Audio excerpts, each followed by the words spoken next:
2024 Paris Olympic मध्ये जेव्हा भारताने पहिलं मेडल जिंकलं तेव्हा सगळ्यांना एकच प्रश्न पडलेला आहे की मनू भाकर कोण आहेत।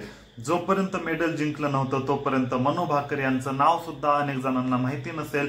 जेव्हा मेडल जिंकलेलं आहे तेव्हा मनू भाकर यांच्याच नावाची चर्चा होत आहे आणि ह्या नावाची चर्चा व्हायला पण पाहिजे। याचं कारण म्हणजे मनू भाकर या पहिल्या भारतीय महिला ठरलेल्या आहेत ज्यांना फायरिंग मध्ये मेडल मिळालेलं आहे आणि आतापर्यंत इंडियाला टोटल 5 मेडल मिळालेले आहेत आजचं धरून। मागील 12 वर्षांमध्ये फायरिंग मध्ये मेडल जिंकता आलं नव्हतं, म्हणजेच एक प्रकारे पहिल्या भारतीय पण ठरल्या फायरिंग मध्ये मेडल जिंकणाऱ्या।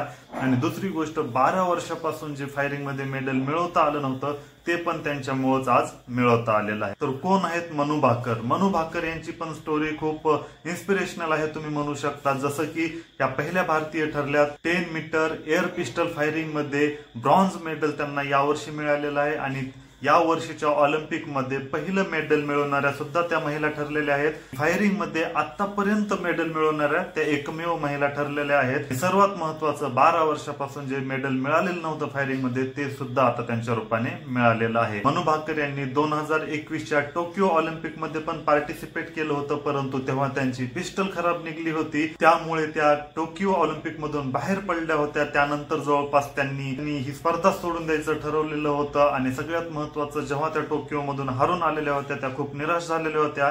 इव्हन त्यांच्या समोर ती पिस्टल येऊ नये म्हणून त्यांच्या आईने ती पिस्टल सुद्धा त्यांच्या नजरेपासून लपवून ठेवली होती। त्याच्यानंतर त्यांच्या आईनेच त्यांना धीर दिला आणि त्यानंतर परत प्रोत्साहन करून पॅरिस ऑलिम्पिक साठी तयारी करायला लावली होती आणि आज त्याचं फळ मिळालं, तुम्ही असं म्हणू शकता। मेडल जिंकल्यानंतर पहिल्यांदाच त्या मीडिया समोर बोलताना असं म्हटलं की देशासाठी मेडल जिंकणं खूप इम्पॉर्टंट प्राईडची गोष्ट असते आणि अजून या स्पर्धेमध्ये भारताने मेडल जिंकावेत अशीच मी अपेक्षा करते।